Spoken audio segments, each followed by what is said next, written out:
They call him Johnny Rock and Roll. They call him Johnny Rock and Roll. They call him Johnny Rock and Roll. He gets you hot if you're cold. Listen all day and all night. Eat the steak and then get a pen. Oh, gnarly!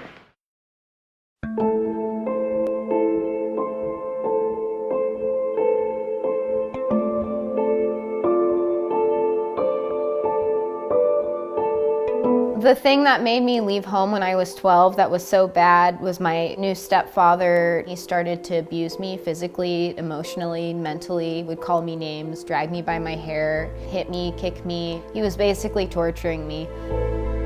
On the streets is quite difficult, near impossible to trust people really, because they were always looking out for themselves. I had to do the same, look out for myself. The longest time period I didn't eat for was probably like 3 days. I was chain smoking cigarettes for warmth. I figured the heat from the smoke, would keep me warm for the night. I slept in a lot of crazy places. I would sleep on park benches in parks. I slept on the beach a lot. I eventually had a tent. Well, there was one night I slept in a dumpster on top of a piece of cardboard. Thankfully, it wasn't trash day. I was able to sleep in front of anybody, no matter what. It was like, hey, if they kill me, they kill me. If they would try to rob me, they rob me. It's like, that's just what it was. I would perform in the streets to get some money. I would just do tricks with a soccer ball.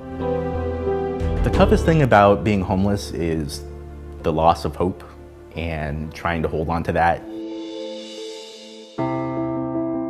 I first heard of Doors of Change through outreach. Jeff was walking around doing outreach.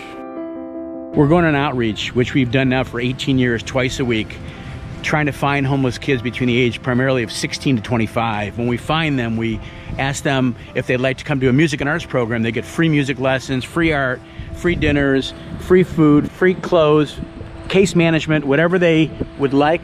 We've seen now over 7,300 visits now in 6 years. The staff of Doors of Change are kind. They're always in a great mood. They're always asking to help anyway. It's really nice. It feels like a family. Doors of Change has helped me because I was homeless at 17 because my biological dad got involved and he punched me in the face repeatedly. And now I'm about to graduate from college, computer engineering. Homeless, degree. Pretty clear line. It's really important that people that are able to donate to Doors of Change can provide the financial support that we need to continue to provide opportunities for these kids, whether it be music instruments, referrals, life skills, anything that they need help with. They need a lot of support, and even if it's just $5, I mean, really anything can help these kids. And the bigger the donation, the more children are going to end up with opportunities like me that they can make something of themselves and make an impact in this world. And that's why it's so important that we have donors. They really make the whole organization run.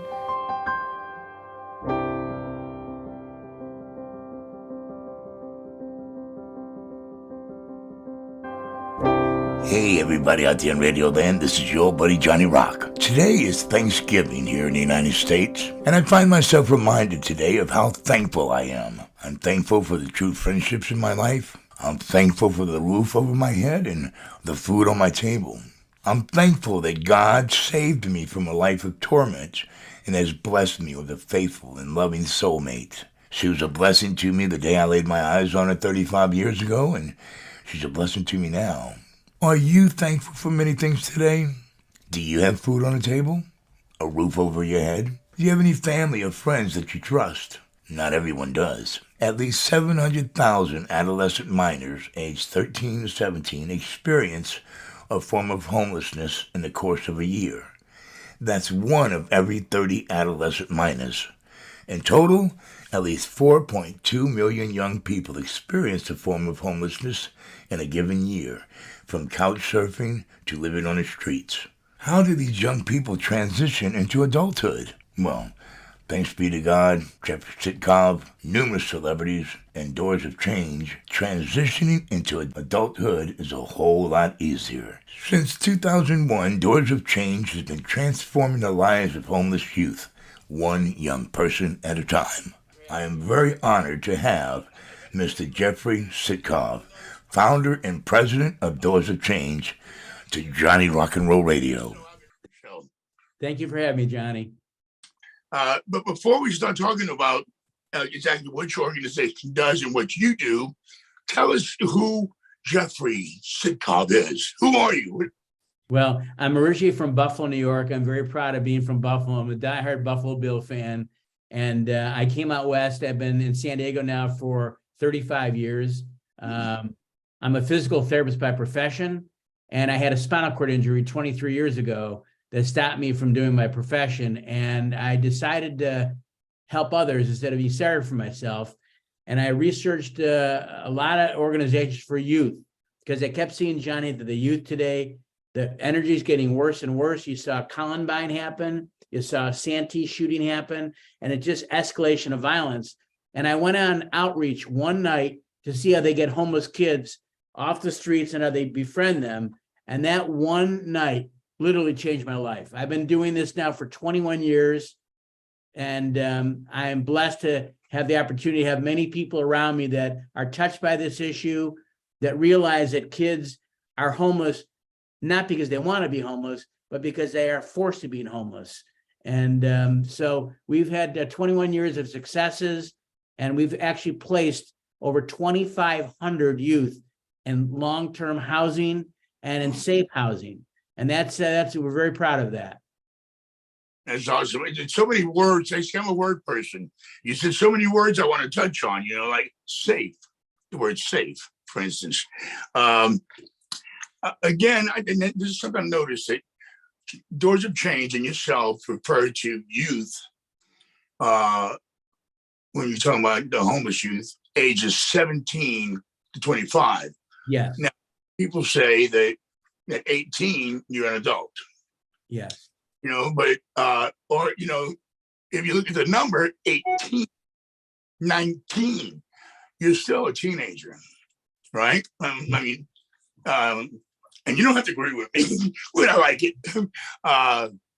So, when I saw the age of 17 and 25, those years were living hell for me. So I really wish there would have been something back then when I was young, but the thing that got me through was music.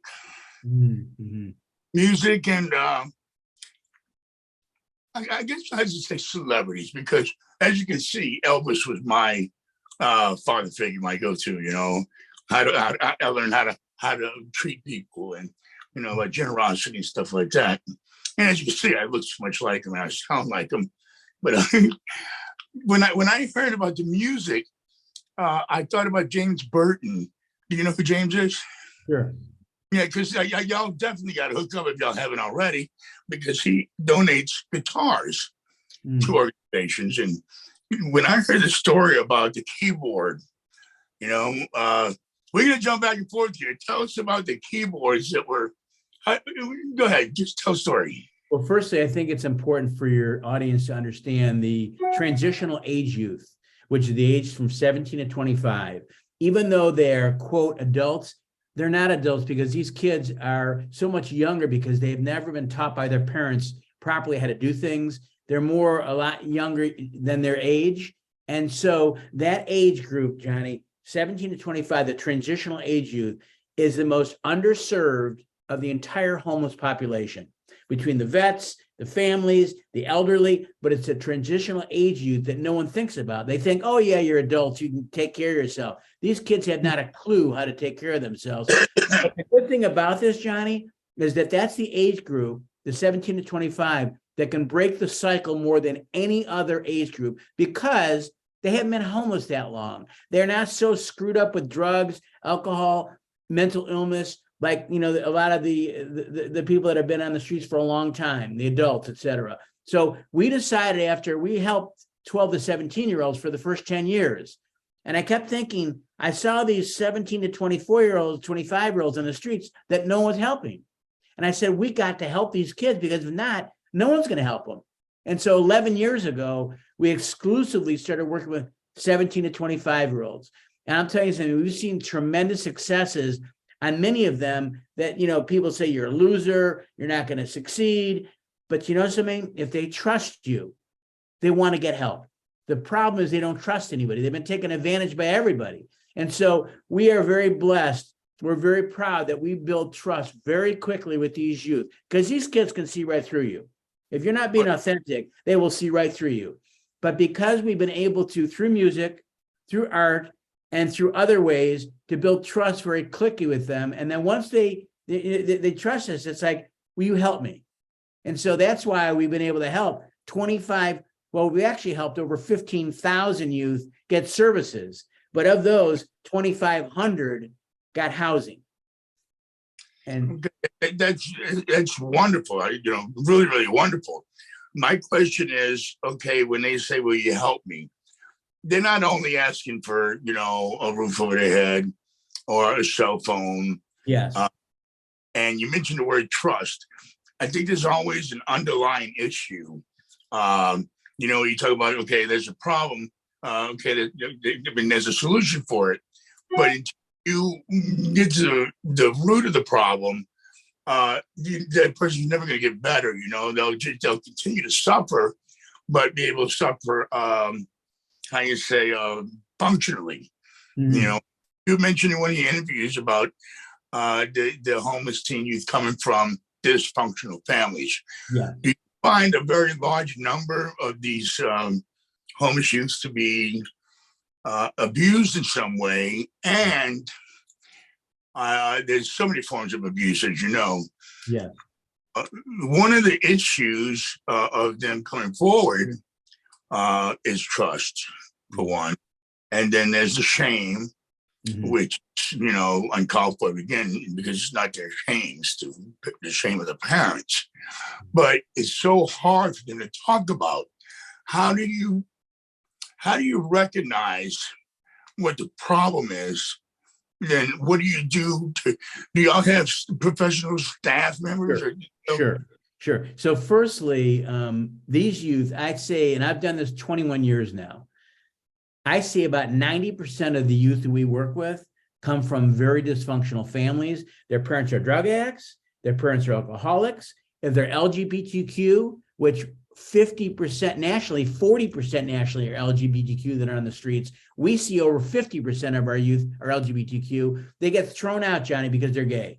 And so it's building trust, number one. Once we build their trust, we suggest to them, would you like to see someone that you can talk to, that can help you? And so mental health is very important. Now, 21 years ago, kids didn't even talk about mental health. They didn't want to do with it. But the last 5 years now, and especially since COVID, these kids realize I need to get help. So we send them for mental health referrals to psychologists, psychiatrists. So if they need medication, which some of them do, and many of them do actually, they can be, whether it's antidepressants, whether it's for schizophrenia, for bipolar, whatever it is, they're evaluated, but they only go because they trust us.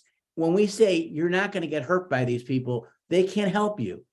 And so that's one of the ways we've, and our mental health referrals, by the way, have almost doubled. They went up over 40% during COVID, because not only did they have mental illness, let's say, or they have, a lot of PTSD, many things, anxiety, et cetera. During the pandemic, they were afraid of dying because most of them were not vaccinated. They were very run down in their body. Their immune system was run down. And so they were perfect, examples of getting COVID, and either dying or being very sick. So all this stuff together is why they say, please help me. And we refer them for mental health evaluations. And they've gone up 40 to 50% over the last 3 years. And again, like I said, I want to jump around. So you get them housing, the services, you talk to them, you get to the root of the problem. And then what's the next step? Is this in-house inpatient? Well, we had inpatient for 4 years. We had housing, but it's so expensive, Johnny, to be able to house. You can only have 6 youth in a house. And it came out to $40,000 a year per kid. That's a lot of money. And so we said, what can we do to make this better? And so we decided to expand our program. Our music and art program is award-winning. And so music and art has been phenomenal for these kids to help their self-esteem, to be able to gain trust quickly, to be able to do goal setting. Because when they went for 6 visits, they earned an instrument of their choice or art supplies. And we had like 350 youth that have earned instruments.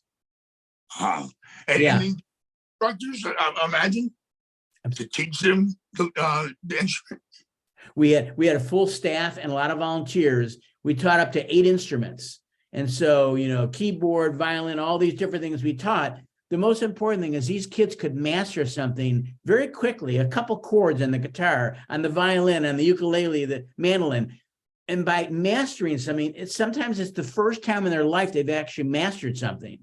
And so they start feeling better about themselves. And so it's that kind of a thing. But we find that our case management is one of the keys to our success over 21 years. We actually have two-time full case managers that actually meet with the kids, first on the phone, and then face-to-face, get them all the different things that they need, all the different resources. It could be, let's say, I want a phone to be able to do telehealth. Okay, so we give them a phone for telehealth. They get their IDs, their medical insurance, which is so important. These kids get medical insurance. Yeah, all very important. Yes, but our case managers, Nicole McDonald is our lead case manager. She's absolutely unbelievable. And this year, because of the case management, we went from 161 kids that we housed last year to 287 kids this year. And we're not finished with the year. We're going to hit over 300 youth for the first time in 21 years that we're placing in housing because of our case management. They take time with these kids, build trust with them. They're phenomenal. What about, okay, so a resident can stay in-house up to 4 years? Well, no. We refer them to our partnerships. We have 70 partnerships in our community, and they have housing now. And that can be less expensive because they do 20 at a time, 30 at a time, 40 at a time. We're only doing 6.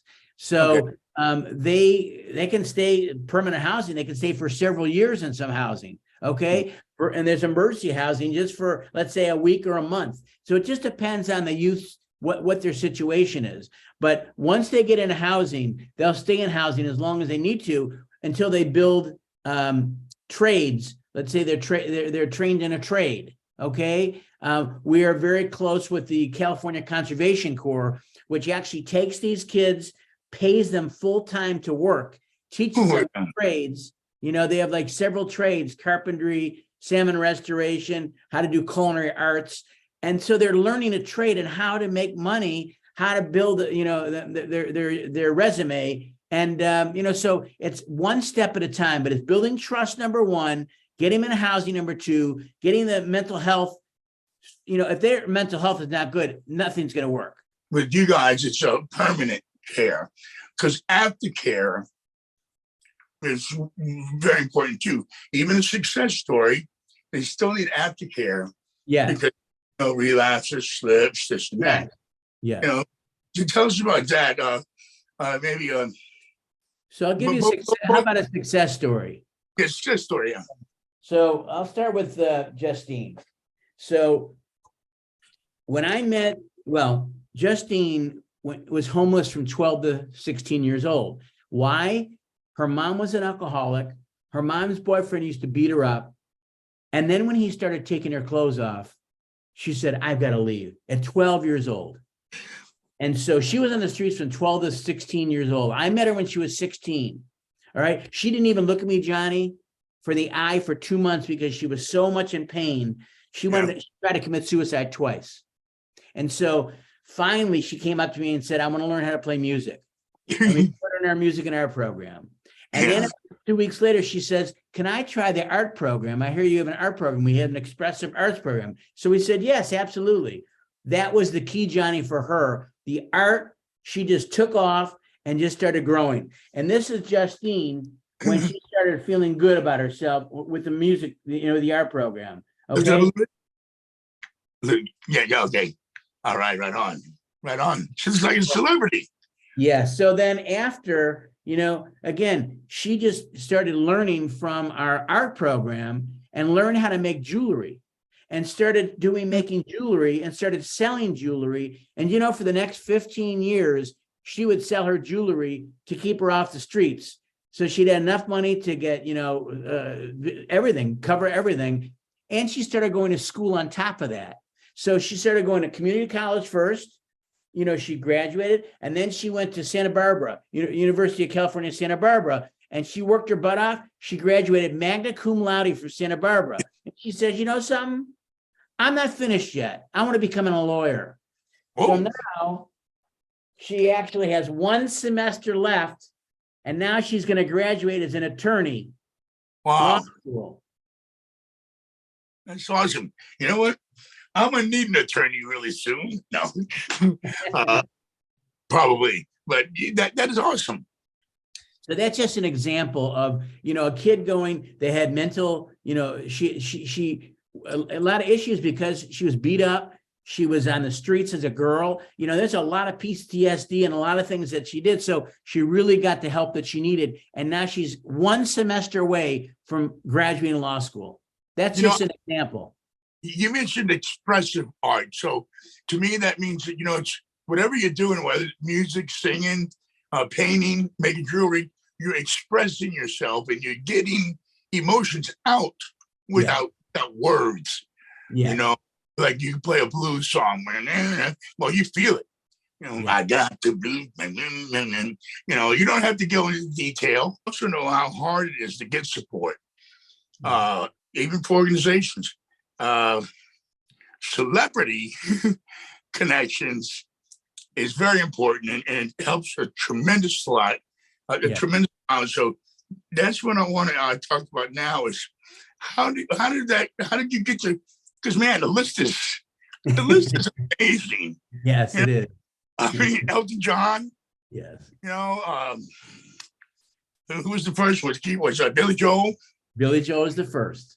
Do some name dropping and tell us how it started and how it's progressed. Sure. I used to sneak my camera to concerts and love photography and started winning some awards.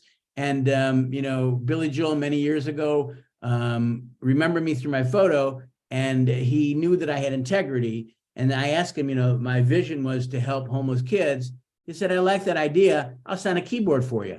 And so within 3 or 4 months, he was with Elton John. They were touring together. Remember when they were together, Elton John and Billy Joel?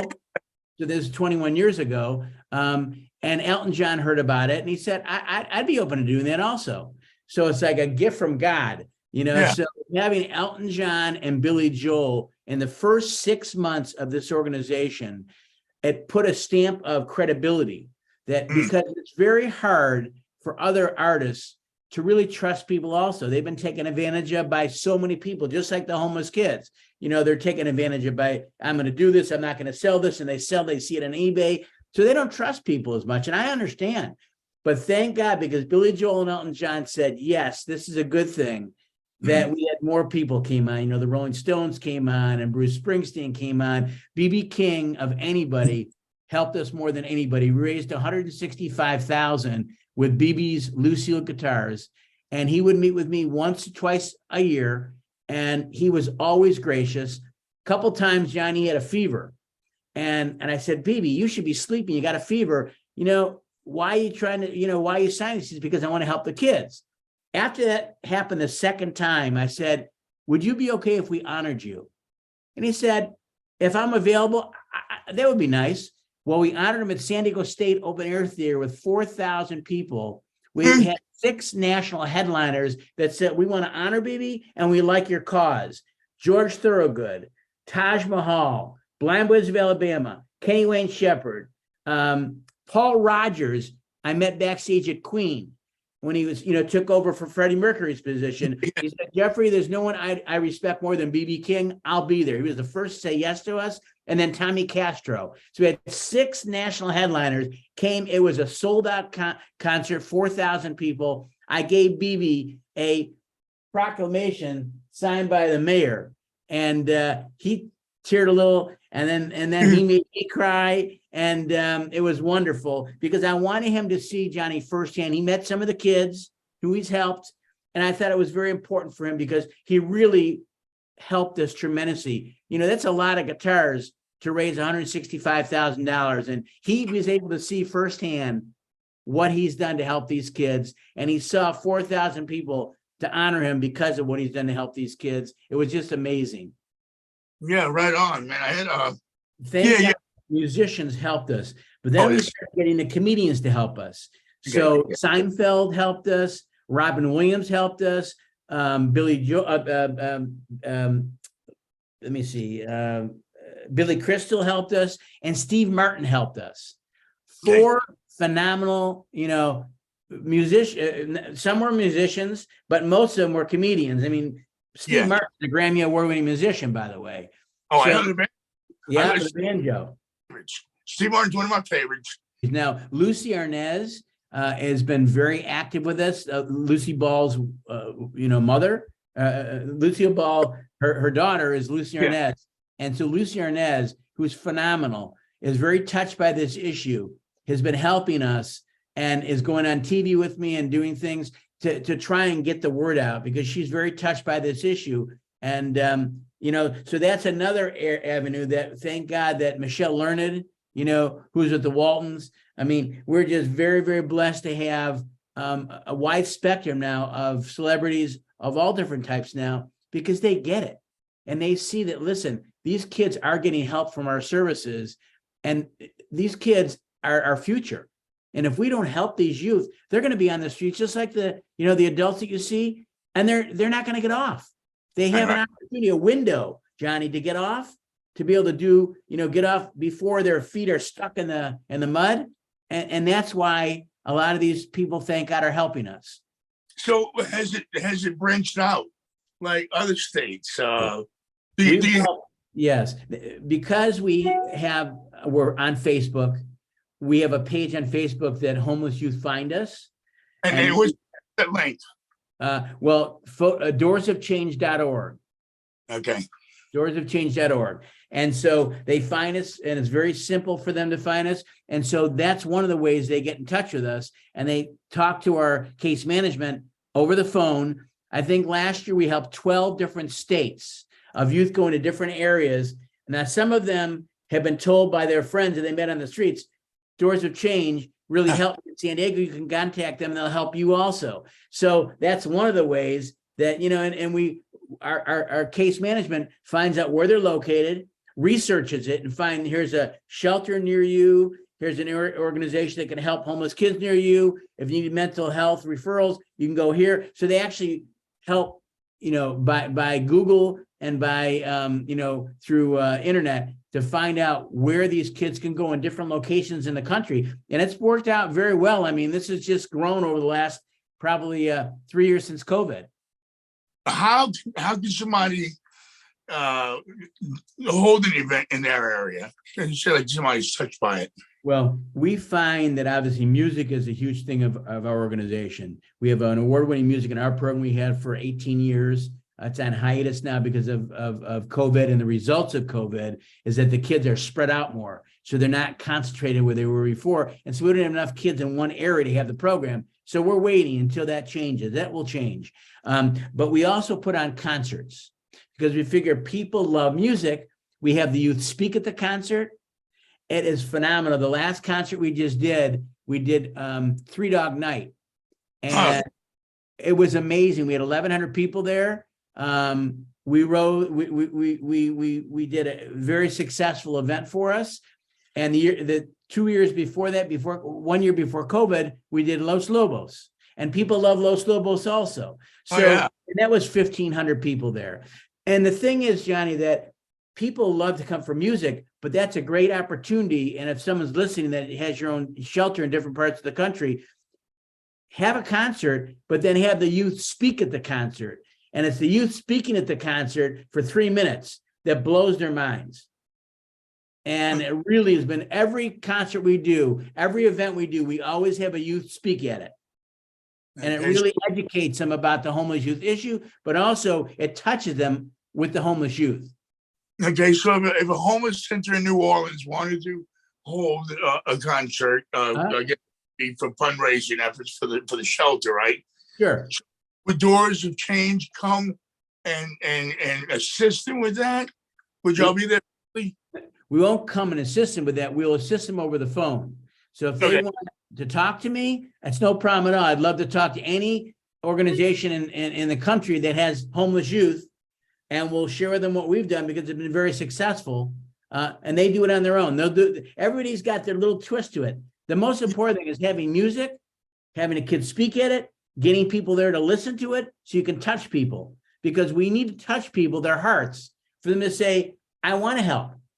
I never realized that it's such a severity. Do you know, Johnny, there's 3.5 million youth that are homeless in America today. 3.5 million. And when people hear that, it's like, wow, well, why should I support San Diego? I live in New Orleans. Well, the reason to support San Diego is, number one, we help kids all over the country. So if they call us from New Orleans, we'd help them.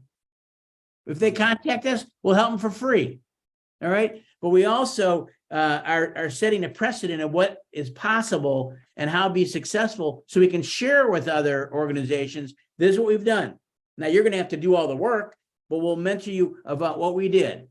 Question before we go, how do you, so it's an outreach. Yes. What is your outreach? So you have to literally like fish, you have to hunt. Yeah, you're absolutely right. So we, for the last 21 years, we've always done outreach, which means we go on the streets with outreach workers looking for kids. Okay. And so we've done that for a long time. In the last year and a half now, we've doubled the amount of outreach workers. We now have 4 outreach workers that go on the street 4 times a week. Together? Looking for homeless kids. Now, since COVID, it's changed tremendously, Johnny, because before we could look around and see these kids, they're just hanging out. Now, since COVID, it's like they've gone underground. Okay. Again, they're afraid of the pandemic. They don't want to be around a lot of people because of that. And so, but they're around. And so what we've done now is put posters, like this size. Posters that are with what we do, our services. And we've had so many kids call us, tremendous amount call us. That's how we've seen so many more youth now, because they're calling us for help, but they read it on the posters. Now that, again, that's changed because before we could see them a lot more readily. Now they're kind of hidden. That doesn't mean that they're not there, though. They're there. They're just hidden. Right. And I think there's also, if you know what you're doing and you search, you know the signs. You know the signs for it. I think the success story, what was her name again? Justine. I noticed that, it might just be coincidence, but in both pictures she was wearing black. Yes. I think one was a gown, though. But I mean, I noticed that people, especially the youth, when they always wear black. Yes. Well, Johnny, when I first met her for 2 months, she had all black, but she was suicidal.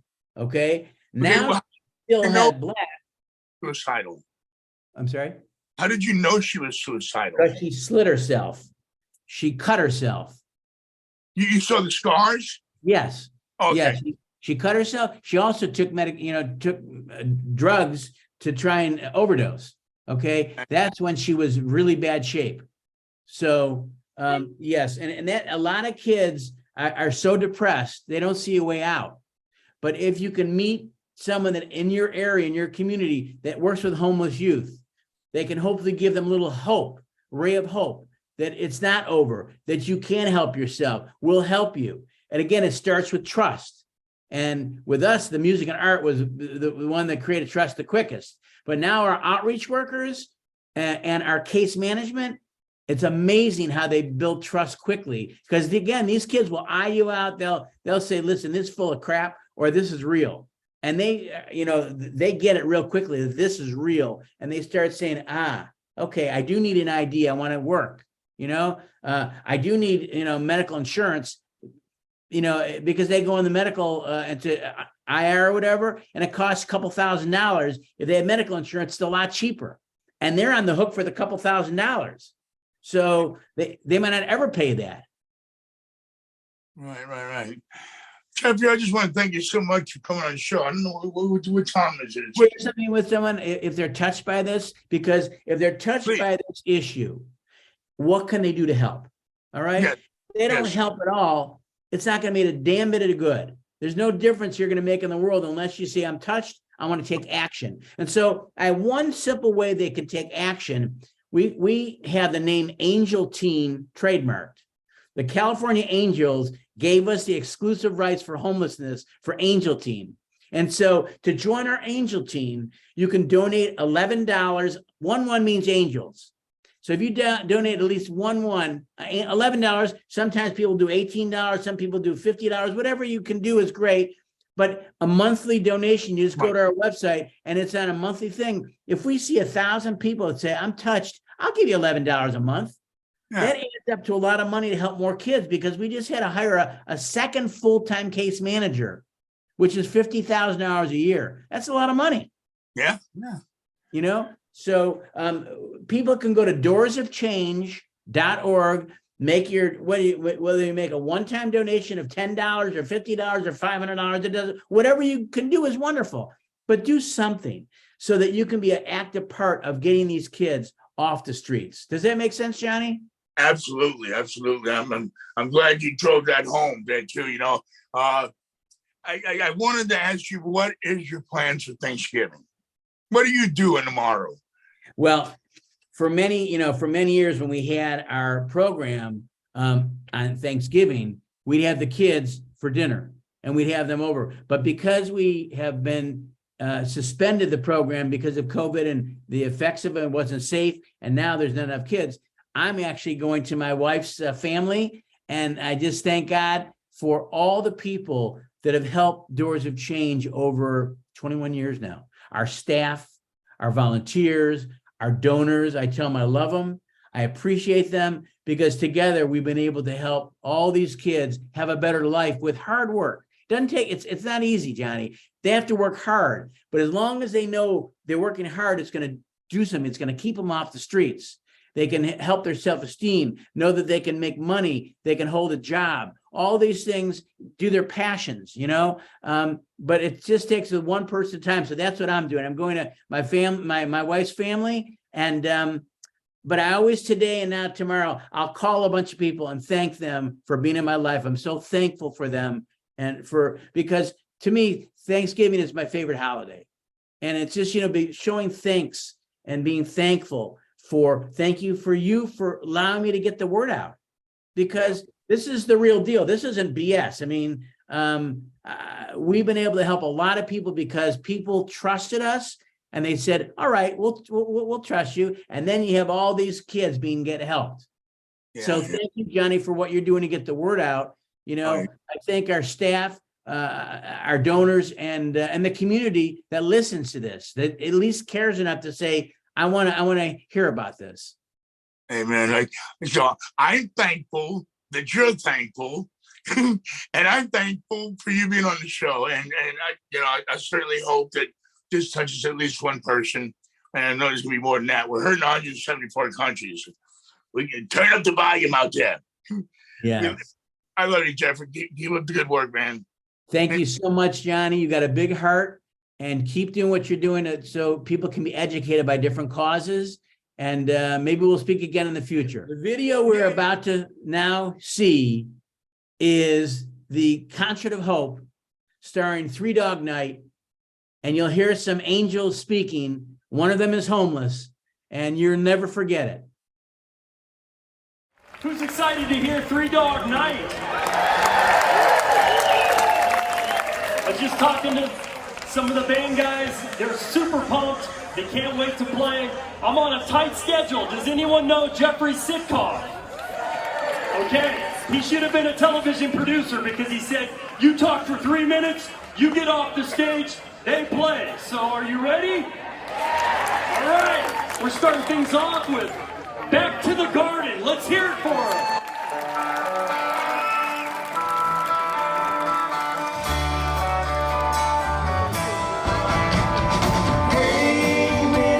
Tambourine man, play a song for me. I'm not sleepy and there ain't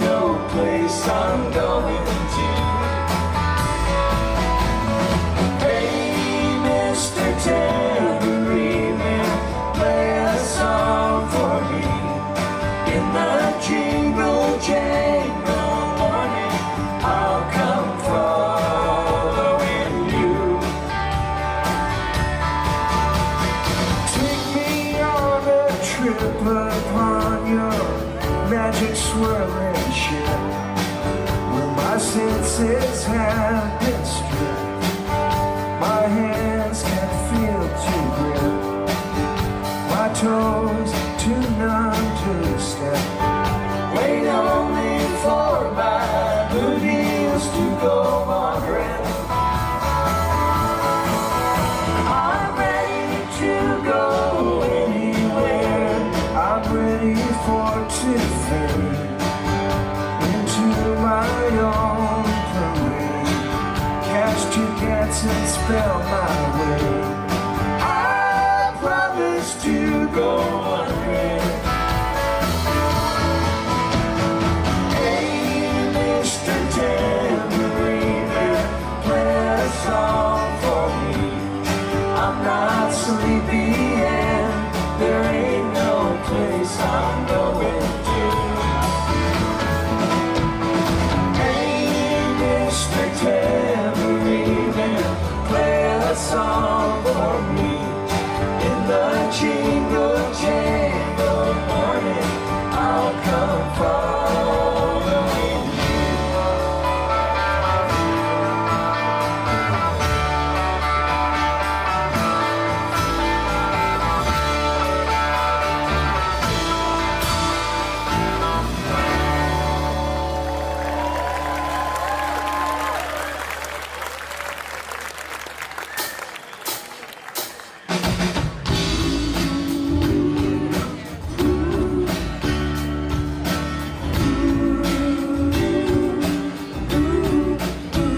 Off the wing on this heady lap of my cases, we got 80 feet of the water light, nicely making way.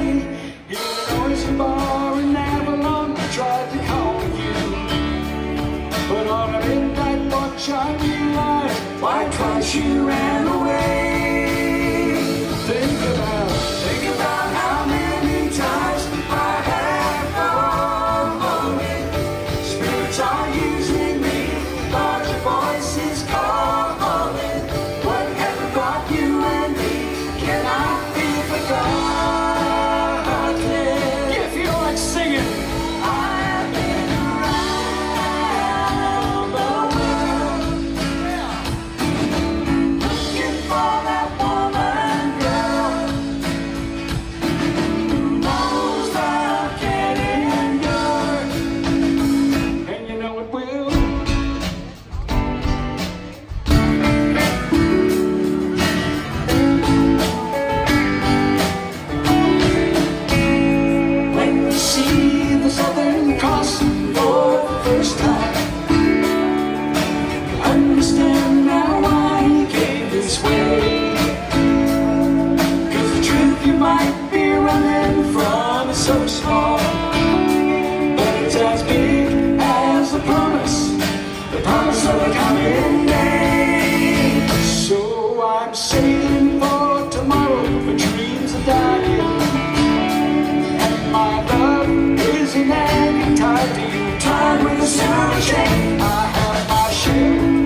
Southern Cross.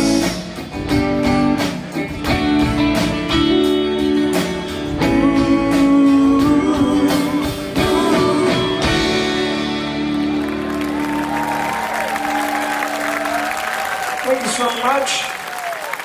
Well, we're honored to be here to get you warmed up for Three Dog Night. I looked at their set list. It's amazing. We just got back from New York City. We back up a singer named Richie Furay, and we did some shows back east. And when we're not playing with him, we play songs that you all know and love. And we're going to do a song right now from a former neighbor of Richie, a guy named Graham Parsons. We're going to feature Sharon White on vocals, and Jim Soldy's going to tear it up on guitar.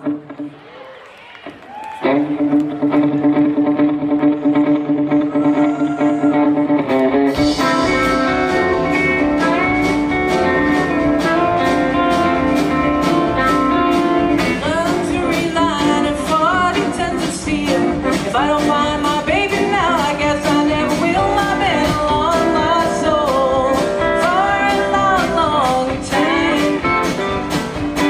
I've been around. Everybody ought to know what's on my mind.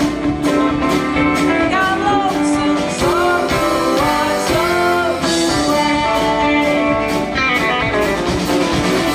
kind of girl who likes to make a living running around. I don't need a stranger who let me know my baby's let me down. You think I'm lonesome, so do I, so do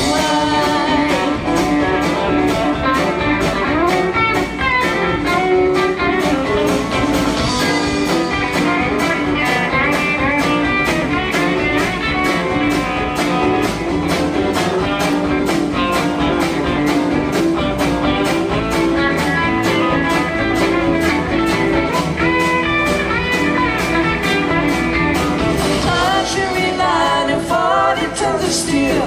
No one in this whole wide world knows the way I feel. I've been a long, lost soul for a long, long time. I've been around. Everybody ought to know what's on my mind. You think I'm lonesome, so do I, so do I. Luxury line and 40 tons of steel. If I don't find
like to introduce you to Larry Grano behind the kid. He's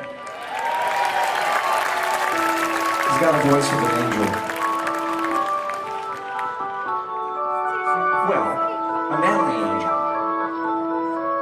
We don't have our two female singers with us tonight, even Maddie, so we need you to help us when we get to the high parts in this song. You'll know what to do.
Try not to sing out of key.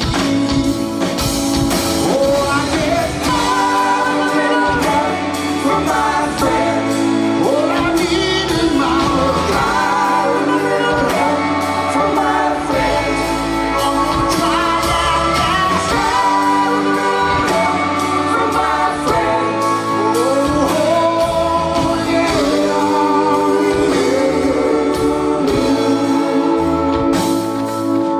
What do I do when my love is away? Does it worry you to be alone? No, no. How do I feel at the end of the day? Are you sad because you're on your own? Oh, I get help from my friends. That's what I'm talking about, yeah. Help from my friends. Help from my friends.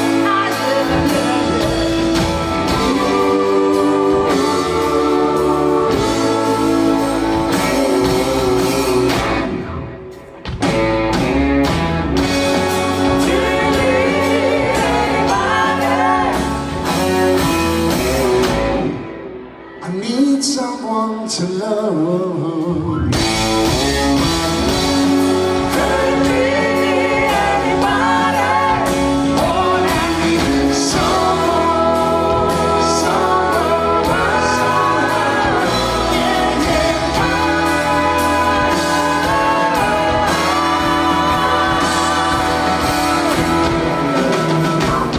Come on.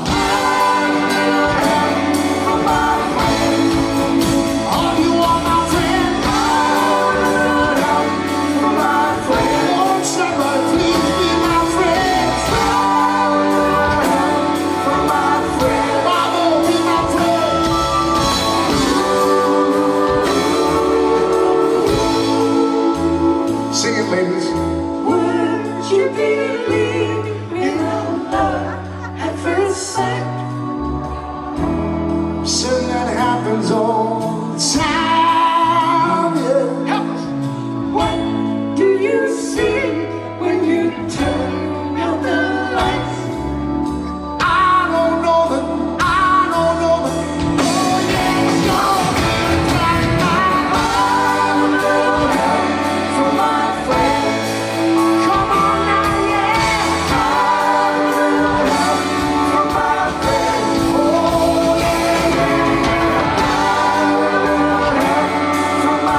one more song for you. You've been delightful. Thank you for making us feel so welcome here.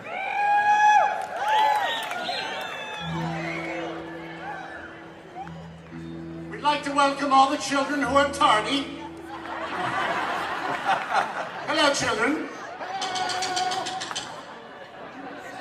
I would like to say a real quick thank you to Jeffrey Sitcov for all he does and his team, and also to Michael Pritchard for inviting us here. Thank you.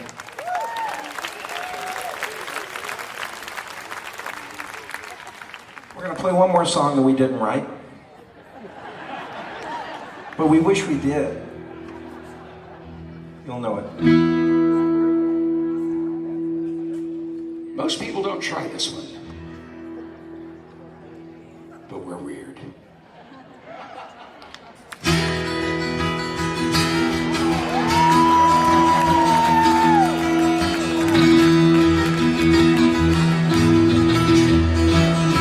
It's getting to the point where I'm no fun anymore.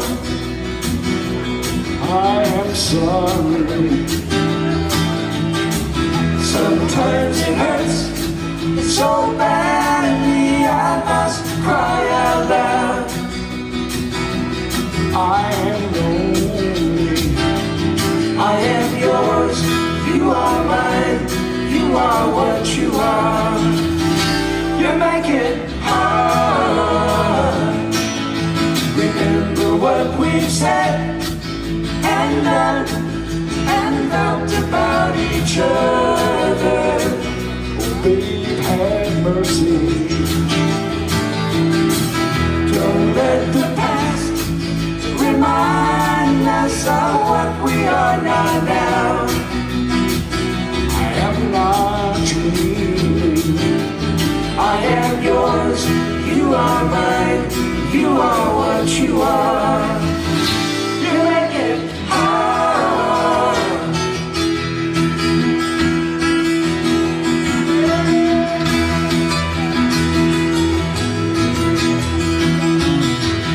Tearing yourself away from me now. You are free. Oh, and I am crying. This does not mean I don't love you, I do, and that's forever. Oh, and for always. I am yours, you are mine, you are what you are. You make it hard. Something inside is telling me that I got your secret. Are you still listening? Fear is the lock and laughter the key to your heart. Oh, and I love you. I am yours, you are mine, you are what you are.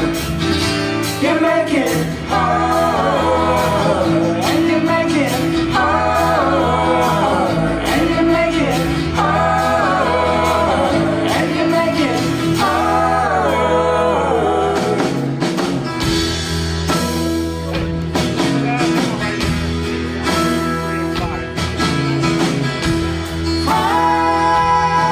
Friday night.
song. Don't be long, thrill me to the marrow.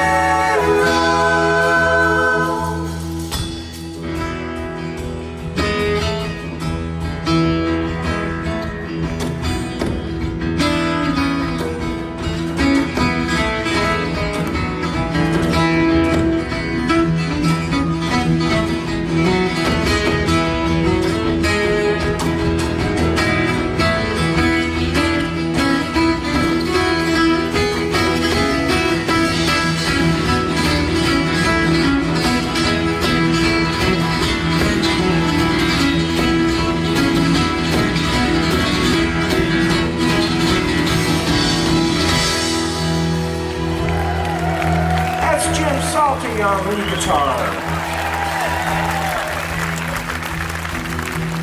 Voices of the angels ring around the moonlight, asking me, said she's so free, how can you catch the sparrow?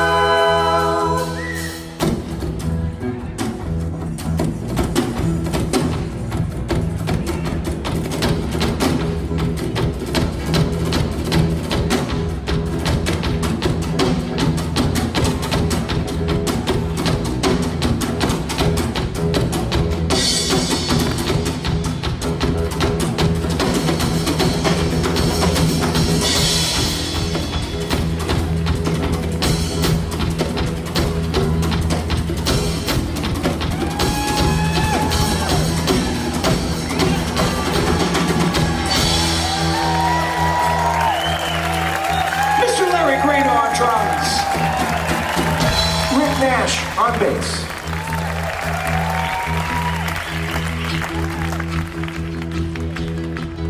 Sing along with us. Lacy lilting lady, losing love, lamenting. Change my life, make it right, be my lady.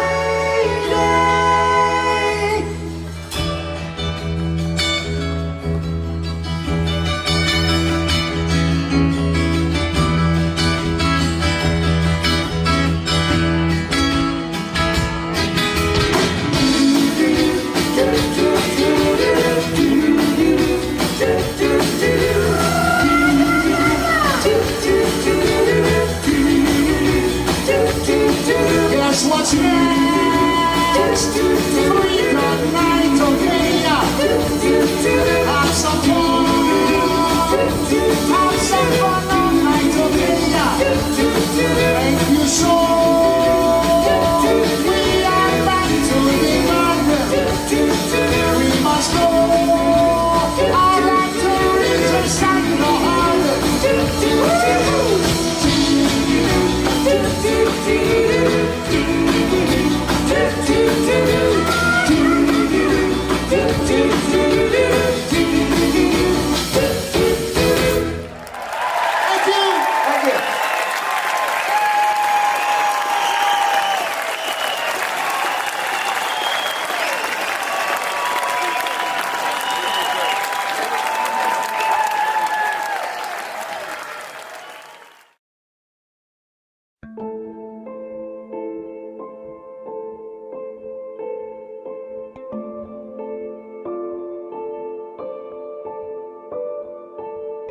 The thing that made me leave home when I was 12 that was so bad was my new stepfather. He started to abuse me physically, emotionally, mentally, would call me names, drag me by my hair, hit me, kick me. He was basically torturing me. On the streets is quite difficult, near impossible to trust people really, because they were always looking out for themselves. I had to do the same, look out for myself. The longest time period I didn't eat for was probably like 3 days. I was chain smoking cigarettes for warmth. I figured the heat from the smoke, would keep me warm for the night. I slept in a lot of crazy places. I would sleep on park benches in parks. I slept on the beach a lot. I eventually had a tent. Well, there was one night I slept in a dumpster on top of a piece of cardboard. Thankfully, it wasn't trash day. I was able to sleep in front of anybody, no matter what. It was like, hey, if they kill me, they kill me. And, if they were trying to rob me, they rob me. It's like, that's just what it was. I would perform in the streets to get some money. I would just do tricks with a soccer ball. The toughest thing about being homeless is the loss of hope and trying to hold on to that. I first heard of Doors of Change through outreach. Jeff was walking around doing outreach. We're going on outreach, which we've done now for 18 years, twice a week, trying to find homeless kids between the age primarily of 16 to 25. When we find them, we ask them if they'd like to come to a music and arts program. They get free music lessons, free art, free dinners, free food, free clothes, case management, whatever they would like. We've seen now over 7,300 visits now in 6 years. The staff of Doors of Change are kind. They're always in a great mood. They're always asking to help anyway. It's really nice. It feels like a family. Doors of Change has helped me because I was homeless at 17 because my biological dad got involved and he punched me in the face repeatedly. And now I'm about to graduate from college, computer engineering. Homeless, degree. Pretty clear line. It's really important that people that are able to donate to Doors of Change can provide the financial support that we need to continue to provide opportunities for these kids, whether it be music instruments, referrals, life skills, anything that they need help with. They need a lot of support, and even if it's just $5, I mean, really anything can help these kids. And the bigger the donation, the more children are going to end up with opportunities like me that they can make something of themselves and make an impact in this world. And that's why it's so important that we have donors. They really make the whole organization run.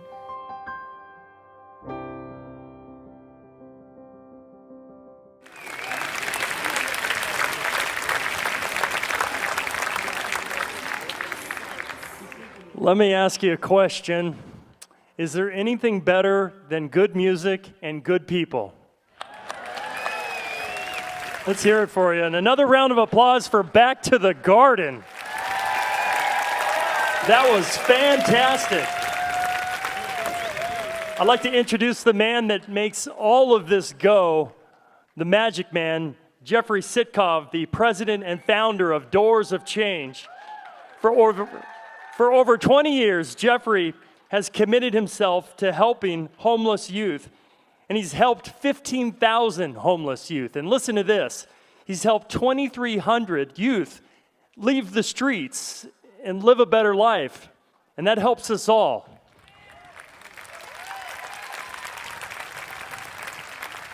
He's such a great guy. I said, "Do you want me to read all of the awards you've won?"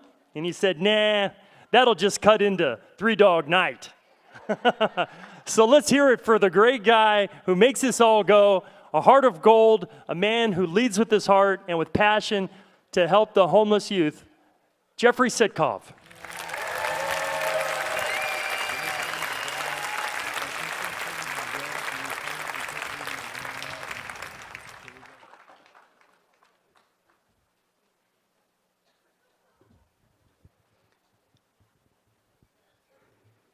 Good evening. Thank you so much for coming here tonight to take a stand to help homeless youth get off the streets. Thank you.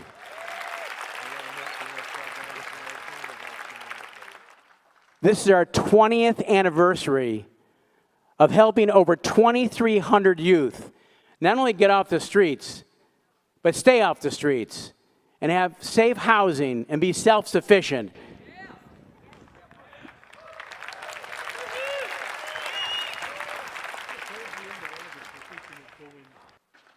We educated our youth, educated our community about the homeless youth issue, because most people don't have a clue the severity of this issue. And even though we go through crazy times right now, our success, your success, brings hope to our community. We have truly educated our community for 20 years now. We took action the community took action once they realized the significance and the severity of this issue. From our board of directors, to our volunteers, to our staff, to our wonderful community. Dave Hodges, who is the founder of the Belly Up, and Dave Marker, who is his manager, loved our idea, our vision of the homeless youth issue. And they said, Jeffrey, you can come and speak. And so I literally came for 3 years, spoke in front of about 75 concerts. And that was phenomenal to be able to educate 500 people at a time. And you know something? We rose $150,000 we raised there.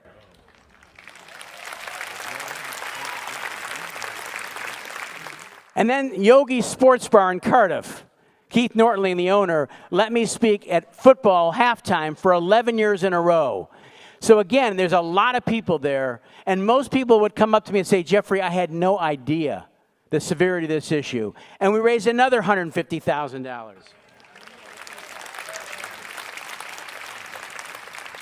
Our title sponsor, J.D. Budd and Von de Webb Foundation, and Tricia and Larry Liefermensch, along with 35 other sponsors, underwrote the whole concert tonight.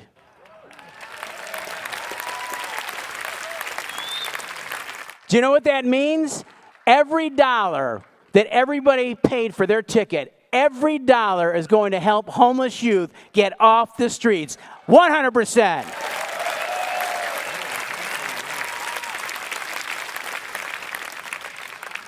I've heard many times people say to me, well, you know, those homeless youth, they want to be homeless. I don't agree.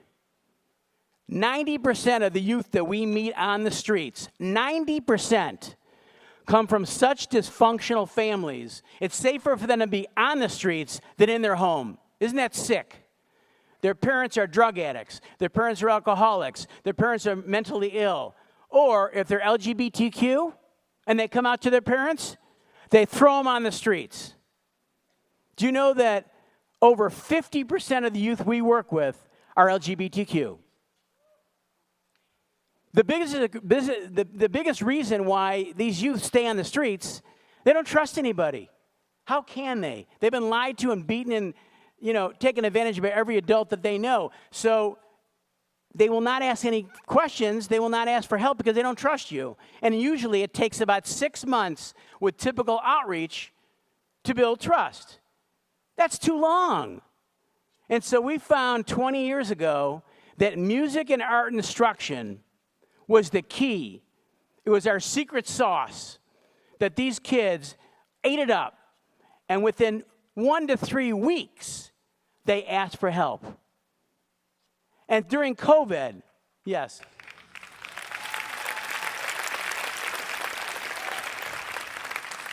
During COVID, it changed everything. But we found that remote outreach and homeless youth advocacy also is extremely helpful at getting these kids off the streets. Our statistics show it. As Jeff mentioned, we've actually helped over 15,000 homeless youth get resources. We've placed 2,300 in housing. This past year during COVID, we shattered our record of placing homeless youth in housing during COVID. We did 161 youth before COVID. We did 283 youth this last year.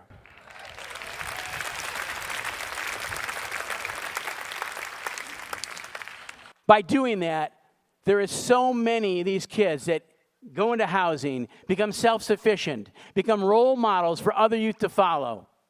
And, if you have not gotten our book, please ask the ushers on the way out to give you a book. There's phenomenal stories, phenomenal pictures of these youth that really will touch your heart. For instance, Tyler.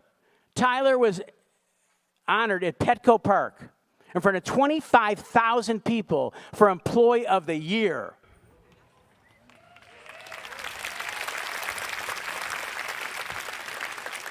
Justine, who is here tonight, she's 2 semesters away from graduating law school.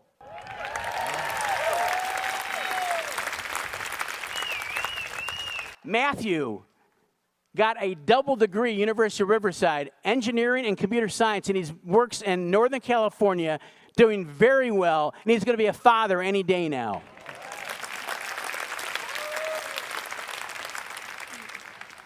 And then Elliot.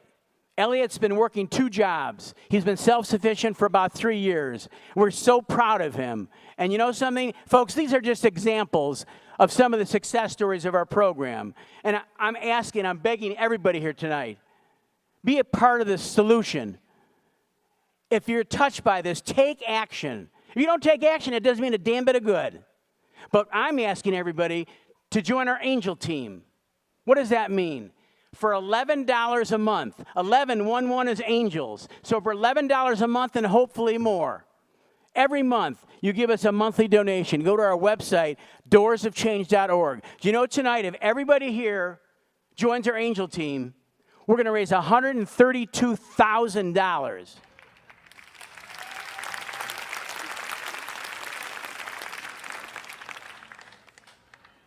Thank you for being here. Please help us get more kids off the streets so together we can have more youth like Justine and Matt and Tyler and many others have a life that they deserve. It's not their fault they're on the streets. With hard work, they will succeed. Thank you so much.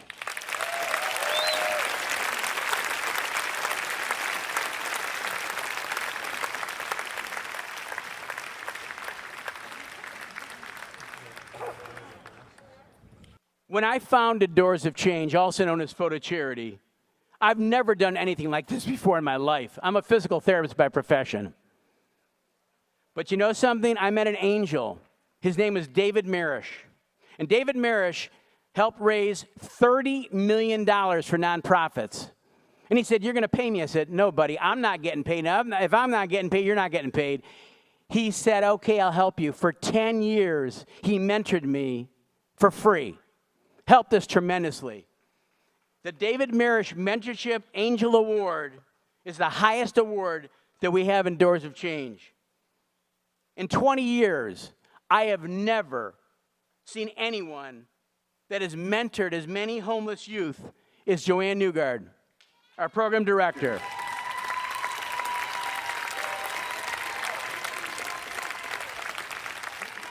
Many of the youth call her mom.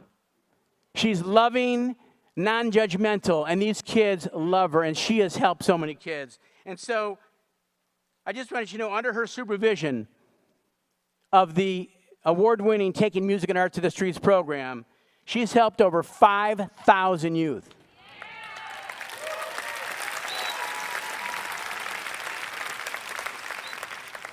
She deserves this award. So I am honored to present Joanne Newgard with the David M.A.S.H. Mentorship Angel Award. Joanne, come out.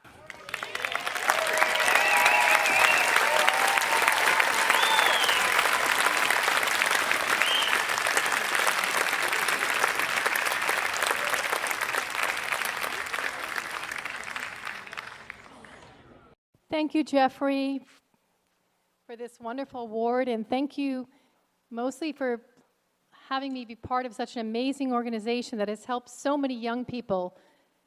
When I think of the success of our program, I think of our outreach, our youth advocacy, and our mentorship. Most of the kids that end up on the streets come from very unstable, unsafe, highly dysfunctional families. And what we have found is that through our youth advocacy and our true mentorship, we have helped them to make better personal life decisions. Also by creating a safe space weekly where they can come and learn music and art, it allows them to build trust. And when you build trust, you're able to ask for help. And that's where our case management comes in. Let me tell you something, case management is only as good as your case manager. I don't know where she is out there tonight, but we have a true angel, Nicole McDonald. She leads with her heart. It's a good thing I don't see her because I'll probably cry, but she leads with her heart. She's fully committed and dedicated to these youth. She's a true angel. As program director for the past 5 years, I have heard many, many stories. I have met with many, many youth. And there's a youth in particular, Natasha, that I met a few years ago that stays in my mind. I met her during outreach, and she really wasn't doing well. So I sat down next to the curb next to her, and I waited to hear her story. Natasha told me her story, and a story that for most of us as parents would be so hard to hear. I listened. When she was done, I said, Natasha, would you like to come to our music and art program? You can get a hot meal. She was a little reluctant, so I waited. Waiting is good with these kids. And she said, okay, I'll go. So she arrived at the program, and when she walked into our music and art program, she was met with our amazing staff and music instructors, John, January, wherever you are, we love you, and full love and just such a secure space. And so our staff, our volunteers, and our case manager who was on site. And Natasha decided to join our art program. 2 hours later, our case manager on site, I see you, Nicole, she found a shelter for her that night and arranged to have her in a 6-month treatment program, a recovery program. Natasha graduated the program and was reunited with her mom. 2 years later, I was having dinner with my dad on a Saturday night, and my phone rings, and anybody who knows me knows I always answer my phone. And always, probably too much. And I heard, hi, Miss Joanne, this is Natasha. And my first thought was, oh my gosh, she's slipped. She's back on the streets. How do I get her a shelter? Saturday night, it's 9 o'clock at night. Where's Nicole? But it wasn't that. She called to tell me she was finishing dinner with her mom. She had enrolled in college. She was working at a local florist. And she simply wanted to call to say, thank you. Thank you. She often wondered what would have happened if she hadn't met me during outreach, if she hadn't come to our music and art program. I said, Natasha, thank you for making my Saturday night. I'm so proud of your decisions you continue to make, and I wished her well. When I hung up the phone, my dad looked up at me and he said, you did good. And I said, no, Dad. We did good because it takes all of us. And tonight when I look out and see everybody way up there, my God, all I can say is we did good.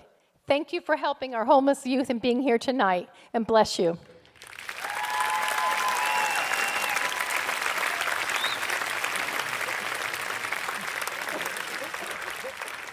Thank you, Joanne. All right, let's hear it for Joanne and Jeffrey. I'm going to introduce tonight's keynote speaker, Nikki Johnson Houston, who I just learned graduated from Crawford High School, so she's a San Diegan. She has an amazing story. She was homeless 3 times in her life, once at the age of 9, again at 15, and then homeless again at 19. Did she pack it up and give up? No. She went to college, she earned a law degree, an MBA, and then she became Miss Universe. San Diego, let's hear it for Miss Universe and her last public appearance right here tonight, Nikki Johnson Houston.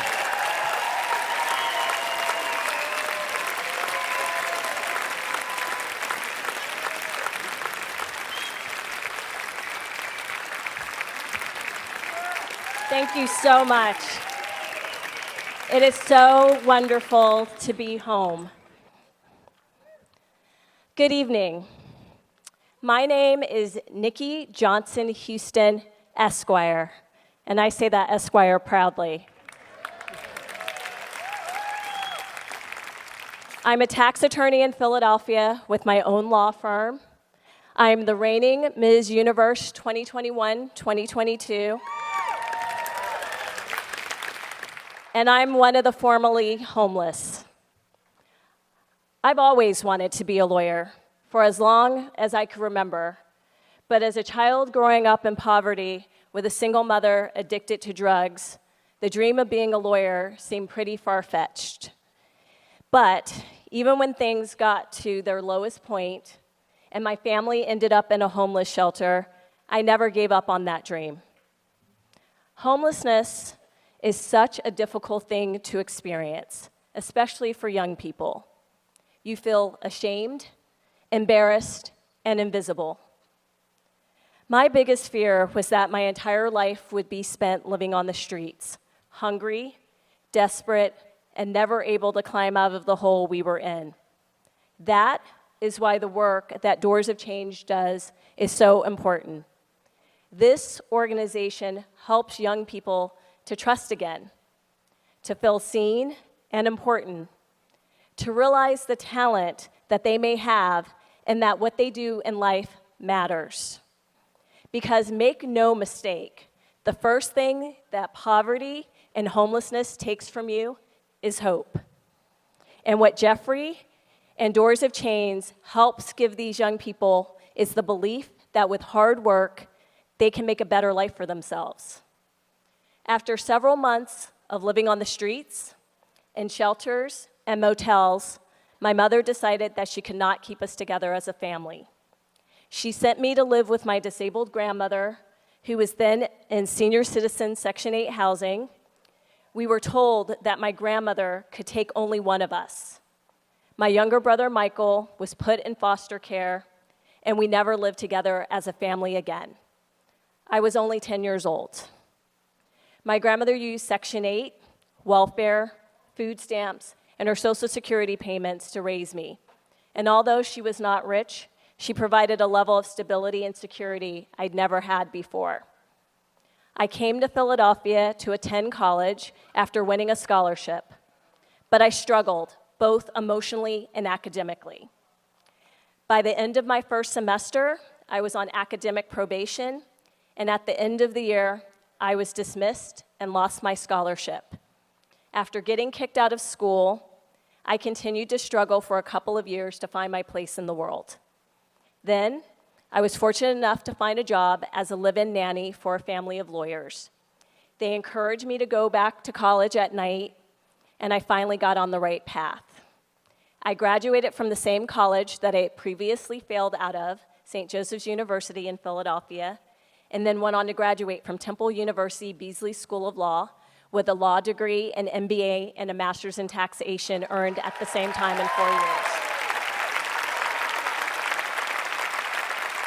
I like to say, not bad for a formerly homeless girl. But please, don't feel sorry for me because the little girl I just described is standing before you, a successful lawyer and the first person in her immediate family to own a home. I have been able to achieve things that I could have never imagined as I was sitting in a shelter in this very city. But I'm one of the lucky ones. But someone shouldn't be lucky, gifted, or blessed to be deserving of help, support, empathy, or kindness. It should be without question a human right to have a roof over your head, food to eat, and opportunities to have a decent and safe life. And that's why I'm here tonight, because that's exactly what Doors of Change does. This organization helps empower young people experiencing homelessness to live better lives. This is not just about charity. This is about investment in young people. This is also a very personal pursuit for me, because I have also known the pain of untapped potential. I can't tell my story without telling my brother Michael's. My brother became a drug addict who was addicted to meth, and he contracted HIV. And in 2010, Michael hung himself in court-ordered rehab after beginning to use crack. And that was the last time I was in San Diego before tonight. But I promised myself that I wasn't going to let his loss go unanswered, and I started sharing my story all over the world because I wanted to put a face and humanity on the issue of homelessness. One of the reasons I'm sharing his story because things may have been different for Michael if he had had access to a program like Doors of Change. Programs like this change young people's lives. There are so many young people who have experienced homelessness who are capable of great things if they get the right support. And that's why I'm asking all of you to support this program. I've got my chance at the American dream, but how many others don't get the opportunity to live their dreams because although talent is universal, opportunity is not. What Jeffrey and the staff of Doors of Change has done is nothing short of remarkable. And I would like to say a special thank you to them for the work that they have done to help these young people. To the audience here tonight, I have an important ask because it takes a lot of money to create fabulous human beings. And I would like your commitment to continue the great work that Doors of Change does. And if you are not currently involved with Doors of Change, I would ask you to reconsider. Because for the voiceless and powerless in society, many times an organization like Doors of Change is one of the only chances they have to receive the help they need. So, let's continue the work of trying to make this world a better place, especially for those amongst us who are experiencing homelessness.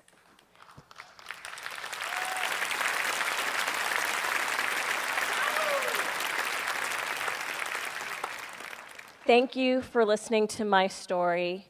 Thank you for so much for supporting this amazing organization. And thank you for being here for my very last appearance as Miss Universe, because I've come full circle.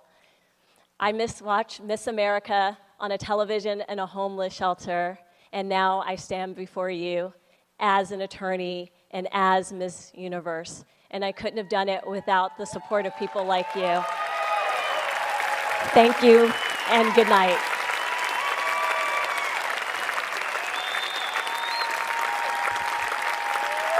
Ladies and gentlemen, San Diego's own Miss Universe, Nikki Johnson Houston.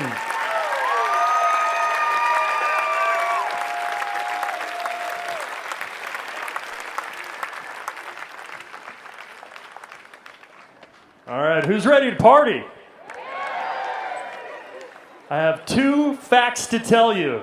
Fact number 1, Three Dog Night sold 100 million albums. What were you doing between the years of 1969 and 1974? I'm here to tell you that no band on the planet sold more concert tickets or albums than Three Dog Night. And here they are.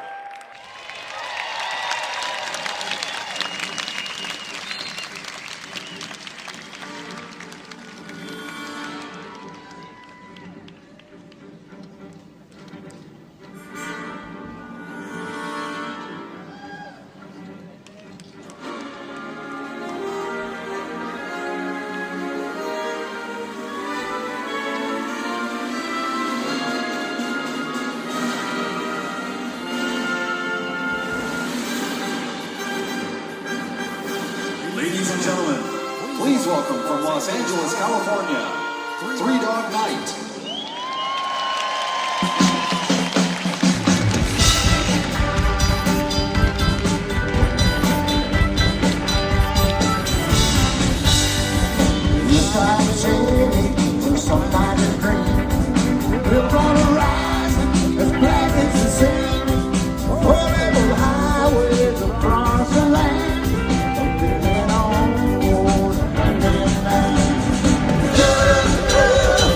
Yeah.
music.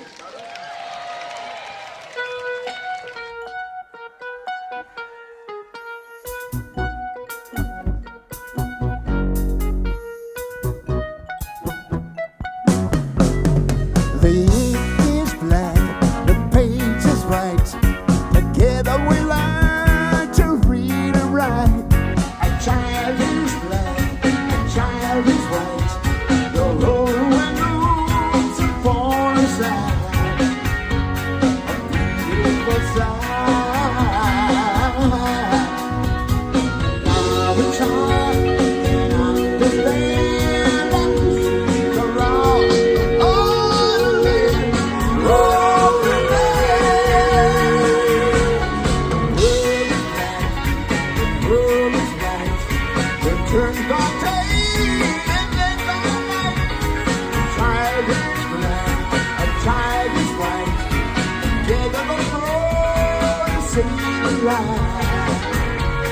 See the light.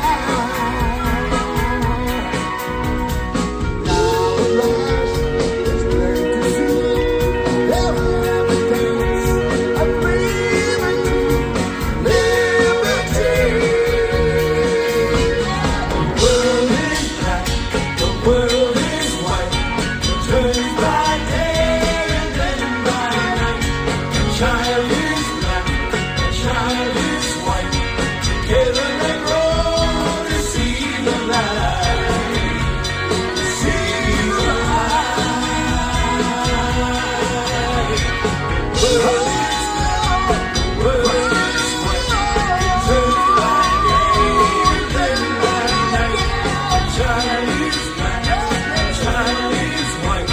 The whole world looks upon the side, a beautiful side.